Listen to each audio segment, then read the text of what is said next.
नमस्कार, प्रतिभा P designer या चॅनलमध्ये तुम्हा सर्वांचं खूप खूप मनापासून स्वागत आहे। तर बघा, आजचा आपला सिल्क थ्रेड वर्कचा दुसरा दिवस आहे। ठीक आहे, आत्ता आपण कालपासनं सिल्क थ्रेड वर्कचं आपण क्लास चालू केलेले आहेत आणि याच्यामध्ये मी तुम्हाला चेन स्टिच शिकवली आहे। याच्या अगोदरच्या क्लासमध्ये चेन स्टिच कशा प्रकारे द्यायची हे शिकवलं आहे। ठीक आहे, तर आज मी तुम्हाला आपलं सिल्क थ्रेड आता डबल असतो। ठीक आहे, डबल सिल्क थ्रेड असतो, त्याच्यामुळे काय होतं ना, बऱ्याच ताईंना गाठ जमत नाही आहे। तर आज मी तुम्हाला सिल्क थ्रेडपासनं गाठ कशी द्यायची, जी आपली शेवटीची गाठ असते ना, ती कशी द्यायची ते मी तुम्हाला आज शिकवणार आहे। तर बघा, आपले हे जे सिल्क थ्रेडचे हे जे क्लास आहे, याला जर चांगला प्रतिसाद मिळाला तर मग आपण हे क्लास जे आहे ना, हे कंटिन्यू पुढे ठेवणार आहोत आणि जर नाही मिळाला तर आपण इथेच हे स्टॉप करूयात। ठीक आहे, तर तुम्हाला जर हे व्हिडिओ आवडत असतील तर व्हिडिओला लाईक करा आणि कुणी जर नवीन असेल तर चॅनलला नक्की सबस्क्राईब करा, म्हणजे मला कळेल की आपलं सिल्क थ्रेडचं हे जे वर्कचे क्लासेस आहे हे कुणाला आवडत आहेत आणि कुणाला आवडत नाही आहेत। ठीक आहे, म्हणजे आपल्याला तसं हे कंटिन्यू ठेवायला। तर मी इथे आता तुम्हाला हे जे आपले क्लास चालू केलेत ना सिल्क थ्रेडचे, तर यामध्ये सगळ्या प्रकारचं वर्क शिकवणार आहे। आता याच्यामध्ये सिल्क थ्रेडचं वर्क येईल, आपलं साधं थ्रेडचं वर्क येईल, डोली थ्रेडचं वर्क येईल। अशा प्रकारे जे जे थ्रेडचे वर्क आहे आणि ज्या ज्या स्टिच आहेत त्या सगळ्या मी तुम्हाला या थ्रेडवर्कमध्ये या थ्रेडवर्कच्या क्लासमध्ये सगळे शिकवणार आहे। आणि सगळ्यात पहिल्यापासनं सुरुवात म्हणजे आपली ही सिल्क थ्रेडचं चेन स्टिचपासनं सुरुवात केलेली आहे। तर आणि हे आपल्याला असं नाही की ब्लाऊजमध्ये हे उपयोगी येणार नाही। आपलं हे जे बीड्स वर्क, कट्स वर्क हे जे असतं, हे beads work, cuts pipe work, हे शुगर बीड्स वर्क, तर याचा तरी कालांतराने कलर जाऊ शकतो, परंतु आपले हे जे थ्रेड आहेत ना, तर या थ्रेडचा कधीही कलर जात नाही। ठीक आहे, कितीही दिवस तुम्ही कसंही धुवा आणि कसंही वापरा, परंतु याचा कलर जात नाही, जशीच्या तशीच याची शाईन जी आहे ती राहते। त्याच्यामुळे थ्रेडवर्क कधीही परवडणारच आहे। तर तुम्हाला जर हे शिकायचं असेल तर आपल्या व्हिडिओला नक्की लाईक करा आणि चॅनलवरती कुणी नवीन असेल तर चॅनलला नक्की सबस्क्राईब करा। तर आणि इतर ज्या मैत्रिणी आहेत आपल्या, त्यांनाही हे वर्क शिकायचं आहे। अरीवर्क असो किंवा थ्रेडवर्क असो, कुठलाही वर्क असो, सगळे वर्कचे व्हिडिओ आपल्या चॅनलवरती अपलोड आहेत। तर अशा आपल्या ज्या मैत्रिणी आहेत त्यांनाही हे व्हिडिओ नक्की शेअर करा, म्हणजे त्यांनाही याचा उपयोग होईल। तर याच्या अगोदर अरीवर्कचे जे बेसिक क्लास आहे ते आपल्या चॅनलवरती झालेले आहेत, त्यानंतर ॲडव्हान्स क्लासही आपल्या चॅनलवरती झालेले आहे आणि तेही अगदी अशाच पद्धतीने स्टेप बाय स्टेप मी तुम्हाला शिकवलेलं आहे। त्याच्यामुळे जे कोणी नवीन असेल आणि त्यांना अरीवर्क करायचं असेल तर नक्की आपल्या चॅनलवरती जाऊन तुम्ही हे व्हिडिओ बघू शकता। तर याचा प्लेलिस्टही बनवून ठेवलेल्या आहेत, तुम्हाला जर व्हिडिओ सापडत नसतील तर तुम्ही प्लेलिस्टमध्ये जाऊन नक्की बघू शकता। तर आपले जे बेसिकचे क्लास आहे त्याची सेपरेट प्लेलिस्ट आहे, ॲडव्हान्सची सेपरेट प्लेलिस्ट आहे, ब्लाऊज क्लासची सेपरेट प्लेलिस्ट आहे आणि आता ब्लाऊज क्लासचं मी तुम्हाला याच्या अगोदरच्या व्हिडिओमध्ये एका सांगितलं होतं की लवकरच आपले जे क्लास आहे ना, ब्लाऊज शिवण क्लास, तर ते पुढे कंटिन्यू करणार आहे। तर त्याच्यामुळे आता बऱ्याच ताईंच्या कमेंट येतात की ब्लाऊज पुढचं शिकवा, तर येणार आहे लवकरच, मी ते व्हिडिओ अपलोड करणार आहे। ठीक आहे, तर आज आपण हे वर्क बघणार आहोत। त्या अगोदर हे जे डिझाईन आहे बघा, अरीवर्कचे डिझाईन आहेत आणि हे ब्रायडल डिझाईन आहेत। तर अशा प्रकारे तुम्हाला जर हे घ्यायचे असतील, ऑर्डर करायचे असतील तर नक्की आपल्यावरती दिलेल्या व्हॉट्सअप नंबरवरती मेसेज करा, म्हणजे तुम्हाला जर हे घ्यायचे असतील तर मग तसं मेसेज करा। आता हे किती आहेत हे मी तुम्हाला याच्या अगोदरच्या पण व्हिडिओमध्ये सांगितलं होतं। तर हे जे पेपर आहेत ना, तर बघा अशा पद्धतीचं हे डिझाईन आहे आणि याचे तुम्हाला 5 बाहींचे डिझाईन मिळणार आहे आणि 5 बॅक नेक डिझाईन मिळणार आहे। तर अशा पद्धतीने हे डिझाईन असणार आहे, तुम्हाला जर हवे असेल। आता हे ट्रेसिंग पेपर आहे, साधा पेपर नाही आहे। ठीक आहे, अशा प्रकारे ट्रेसिंग पेपरवरती डायरेक्ट तुम्हाला हे डिझाईन करून मिळेल। तुम्हाला जर हे ऑर्डर करायचे असतील तर नक्की वरती दिलेल्या व्हॉट्सअप नंबरवरती मेसेज करा। तर चला मग आता आजचा आपला जो क्लास आहे याला आपण सुरुवात करूयात। त्या अगोदर बघा, आपल्या चॅनलवरती बघा, तुम्हाला जर देवीचं वर्कशॉप 3D पिकॉकचं वर्कशॉप करायचं असेल तर तेही चालू आहे. वरती दिलेल्या व्हॉट्सअप नंबरवरतीच मेसेज करायचा आहे 3D पिकॉकसाठी आणि देवीचं वर्कशॉपसाठी. तर हे जे वर्कशॉप आहे 26 तारखेपासनं याचे वर्कशॉप चालू होणार आहे. ज्यांना कोणाला हे वर्कशॉप करायचे आहेत त्यांनी नक्की मेसेज करा. तर हे बघा, आता इथे आता वर्क करण्यासाठी बघा, मी तुम्हाला याच्या अगोदरच्या व्हिडिओमध्ये सांगितलेलं आहे, याच्या अगोदरच्या क्लासमध्ये सांगितलं आहे की आपल्याला डबल थ्रेड घ्यायचा असतो. ठीक आहे, तर इथे मी डबल थ्रेड घेतलेला आहे सिल्क धाग्याचा. आणि डबल थ्रेड घेतल्यानंतर इथे आपल्याला गाठ देऊन घ्यायची आहे. बघा, अशा प्रकारे थोडीशी जाड गाठ देऊन घ्यायची. हे बघा, अशा पद्धतीने थोडीशी जाड गाठ देऊन घ्यायची आणि जो रीळ आहे तो आपला रिंगच्या खाली आपल्याला टाकून द्यायचा आहे, म्हणजे आपण वर्क करायला घेऊयात. आता बघा, या 2 बोटामध्ये आपल्याला हा थ्रेड पकडायचा आहे आणि या बोटाला असं हे गुंडाळून परत या बोटांमध्ये पकडायचा आहे. आता काय होतं ना, इथे बघा, हे 2 थ्रेड जे आहे ना असे सुट्टे सुट्टे होतात आणि मग त्यानंतर काय होतं, ही सुई आपण जेव्हा खाली घालतो तर तेव्हा एकच थ्रेड सुईमध्ये अटकून वरती येतो आणि दुसरा खालीच राहतो. तर मग आपल्याला काय वाटतं, नाही मला हे जमणारच नाही.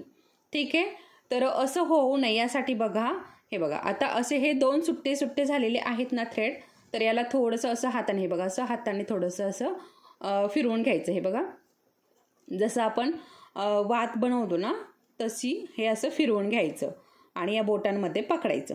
ओके, म्हणजे आपले 2ही थ्रेड बरोबर सुईमध्ये अटकून वरती येतात. ठीक आहे, तर चला मग आता हे बघा, आता इथे मी चेन स्टिच तुम्हाला रेड कलरच्या धाग्याने शिकवलेली आहे आणि आज मी गाठ तुम्हाला इथे हे बघा ब्लू कलरच्या धाग्याने शिकवत आहे. तर थोडीशी चेन स्टिच बनवून दाखवते, म्हणजे जे कुणी नवीन आहे ना त्यांच्या लक्षात येईल. परंतु या अगोदरचा क्लास नक्की बघा, जे कुणी नवीन असेल तर या अगोदरचा क्लास नक्की बघा, म्हणजे त्यामध्ये कसं आहे ना अगदी सविस्तर आणि डिटेलमध्ये चेन स्टिचविषयी माहिती दिलेली आहे. ठीक आहे, तर बघा, अशा पद्धतीने आपल्याला ही व्यवस्थित अशी चेन स्टिच बनवून घ्यायची आहे आणि अगदी खालचा हातही लूज सोडायचा आहे आणि वरचाही हात लूज सोडायचा आहे. बघा, अशा पद्धतीने अगदी लूज सोडायचा आहे. आता थोडंसं जवळून दाखवते. तर हे बघा, अशा पद्धतीने. आणि सुरुवातीला जेव्हा आपण ही चेन स्टिच बनवतो ना तर तेव्हा थोडंसं मोठी मोठी बनवायची. बघू शकता, अशा पद्धतीने सेम खाली थ्रेड आपल्याला खाली सुई घालायची, खालचा थ्रेड जो आहे तो सुईमध्ये अडकवायचा आणि आपली सुई जी आहे ना ती अशी पाठीमागे फिरवायची आणि धागा वरती काढून घ्यायचा. ओके, सेम अशाच पद्धतीने आपल्याला सगळं हे वर्क करायचं आहे. आता सेम परत दाखवते मी तुम्हाला. त्याचबरोबर बघा, आपला थ्रेड जो आहे ना त्याला पीळ पण पडत असतो, तो पीळ पण आपल्याला काढून घ्यायचा असतो. हे बघा, खाली सुई घातली, खालचा धागा अडकवला, सुई फिरवून घेतली आणि वरती काढून घेतला. तर बघा, आता असं पण कधी कधी होतं. आता असं का होतं बघा, इथे तुम्हाला दिसलंय, इथे एकच असा एका धाग्याचा, हे बघा इथे दिसतंय असा धागा वरती आलाय. तर असं का होतं बघा, आपण जेव्हा सुई बघा, आता इथे सुई खाली घातली. ओके, सुई खाली घातली, खालचा धागा जो आहे आपण सुईमध्ये अटकवतो तर खालचा धागा जो आहे ना सुईमध्ये एकच येतो आणि दुसरा जो धागा आहे ना त्याचा अगदी थोडासा अंश येतो. मग त्यामुळे काय होतं ना, थोडासा अंश खाली, बाकीचा धागा खाली राहतो आणि थोडासा सुईमध्ये अडकून येतो, त्याच्यामुळे तो थोडासा विस्कटल्यासारखा होतो. ठीक आहे, त्याच्यामुळे होतं हे. आणि असं झालं की हे बघा, अशा पद्धतीने हे वर इथे खराब होतं. बघू शकता, अशा पद्धतीने. तर परत खाली मी काय केलं, परत उलगडून घेतली तेवढी चेन आणि अशा पद्धतीने. ओके, अशा पद्धतीने सेम तीच पद्धत आपल्याला पूर्ण चेन स्टिच बनवताना यूज करायची आहे. बघू शकता. आता मी तुम्हाला आपले हे जे क्लास आहे ना यामध्ये जे आपलं थ्रेडचं वर्क आहे ना ते सगळ्या प्रकारचं वर्क शिकवणार आहे. त्याच्यामुळे तुम्हाला कुठलं वर्क शिकायचं आहे ते पण मला कमेंटमध्ये नक्की सांगत चला. तर बघा, आता इथे आपण गाठ बघूयात. आता चेन बरीचशी झालेली आहे आपली. हे बघा, आता गाठ देताना काय करायचं आहे,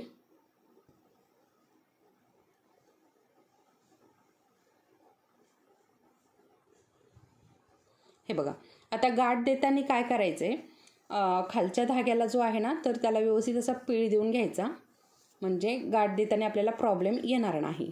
ओके, हे बघा, अशा पद्धतीने व्यवस्थित असा पीळ देऊन घ्यायचा आणि खाली सुई घालायची, खालचा धागा त्यामध्ये अडकवून घ्यायचा,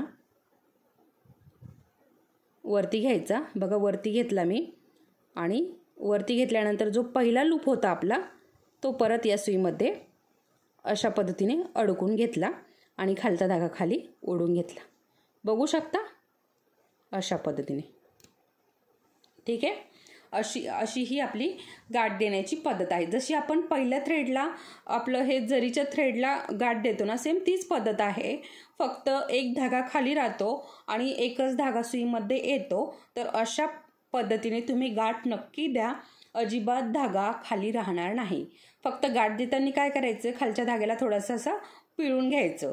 पिळून घेतल्याने काय होतं, सुईमध्ये दोनही धागे अगदी व्यवस्थित असे सुईमध्ये अडकून वरती येतात आणि आपल्याला गाठ द्यायलाही कसलाही प्रॉब्लेम येत नाही. ठीक आहे, आता बघा, अजून एक गाठ देऊन दाखवते मी, म्हणजे तुम्हाला लक्षात येईल. आता इथली गाठ ही कंप्लीट झालेली आहे. परत इथनंच धागा वरती काढते मी. हे बघा, वरती काढलाय, एक चेन स्टिच बनवून घेतली. बघा, अशा पद्धतीने. आता काय होतं ना, अगदी स्लो करून दाखवते मी तुम्हाला. जेव्हा आपण पटपट वर्क करायला घेतो ना, तेव्हा असं प्रॉब्लेम येत नाही. एखादा धागा निसटतो, दुसरा वरती येतो, असं काहीही होत नाही. कारण तेव्हा स्पीडमध्ये व्यवस्थित जशी आपल्या हाताला वळण लागलेलं असतं ना, तर ते स्पीडमध्ये होतं. परंतु आता इथे कसं ना, स्लोमध्ये तुम्हाला दाखवायचं आहे, त्यामुळे असं हे होतं. ठीक आहे, तर बघा, आता इथे दोनही धागे मी सुईमध्ये अडकून घेतले, खालच्या धाग्याला पीळ देऊन घेतला आणि खालचा धागा सुईमध्ये अडकून घेतला आणि वरती काढून घेतला. पहिला जो लूप होता त्यामध्ये परत सुई फिरवून सुईचं टोक फिरवून असं अडकून घेतलं. अशा पद्धतीने आपली इथे गाठ तयार झाली. बघू शकता. ठीक आहे, अशा पद्धतीने मी तुम्हाला इथे 2 गाठ बनवून दाखवल्यात. आता फक्त तुम्ही काय करायचं ना, या गाठीची प्रॅक्टिस करायची. अशी एक चेन स्टिच घ्यायची, गाठ देऊन बघायची, एक चेन स्टिच घ्यायची, गाठ देऊन बघायची. असंच तुम्ही कंटिन्यू करत राहायचं आहे. जोपर्यंत तुम्हाला गाठ जमत नाही आहे ना, तोपर्यंत तुम्ही हीच प्रॅक्टिस करायची. आणि तुम्हाला जर काही प्रॉब्लेम आलाच तर तुम्ही नक्कीच मला विचारू शकता, कमेंट करू शकता, किंवा तुम्हाला जर काही प्रॉब्लेम असेल तर नक्कीच कमेंट करा. मी तुमच्या नेहमीच कमेंट्सचं उत्तर देते. तुम्हाला जे कुठलं क्वेश्चन पडलेलं आहे, जे कुठलं वर्क येत नाही आहे, तर त्याच्यावरती मी नक्कीच तुमचं निरसन करत असते. ठीक आहे, तर व्हिडिओ आवडला असेल तर व्हिडिओला लाईक करा आणि चॅनलवरती जर कोणी नवीन असेल तर चॅनलला नक्की सबस्क्राईब करा. परत भेटूयात पुढच्या आपल्या असंच एका छानशा वर्कसोबत. तोपर्यंत धन्यवाद.